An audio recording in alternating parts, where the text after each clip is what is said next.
aking channel. Today's Friday.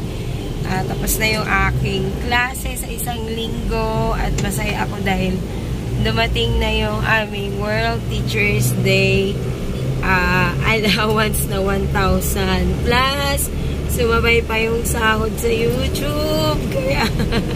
Kaya ang saya-saya, diba?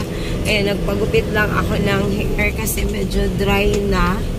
Pinatanggal ko lang yung dulo. Ayan. So, parang blinower nila kaya mukhang straight. Pero pag niligo yan, syempre, kulot na naman ulit dyan.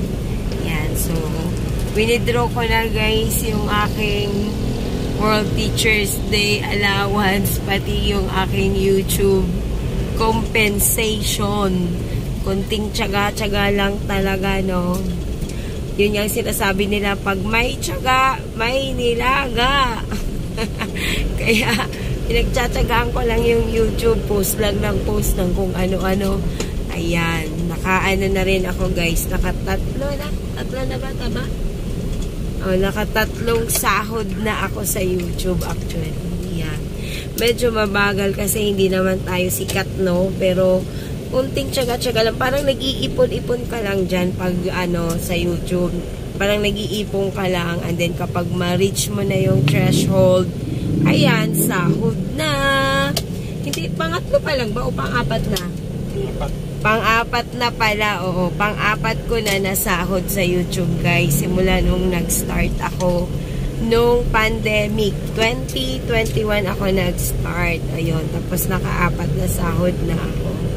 Diba? Hindi naman kasi tayo sikat. Kaya ganun. Hindi ganun kalakihan yung kita. Pero parang bonus na rin yun, guys.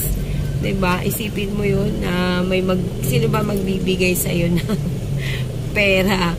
Okay, so kaya masaya ako at salamat din po sa inyong panonood sa aking mga videos. Kaya ayun, kumikita na tayo guys. Ayan, so share lang lagi ng mga videos, post lang lagi, share natin yung ating mga live events at mga kung ano-ano pa na pwedeng i-share sa YouTube. Yan, maganda lang din naman kay YouTube kasi parang hindi masyado nakakapagod yung mag-engage. Yan, basta tuloy-tuloy lang ang pagpo-post, pag-upload ng mga video, magbibigay ng informasyon at saya sa ating mga manonood. Okay na yon.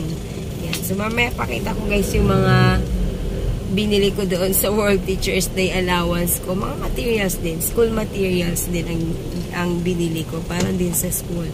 Dati kasi actually yan, food and transpo allowance namin dapat yan pag pupunta kami sa event.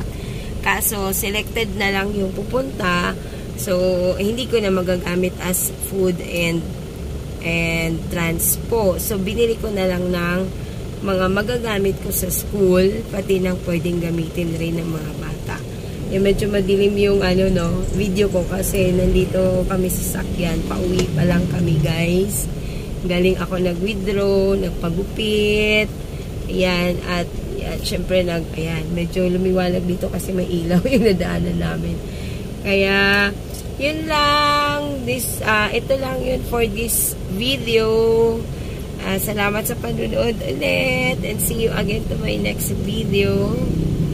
Bye! God bless! Mga kasimple. Salamat sa suporta. O, kaway ka muna dyan, o. Tingin na konti. Yan ang aking #1 fan.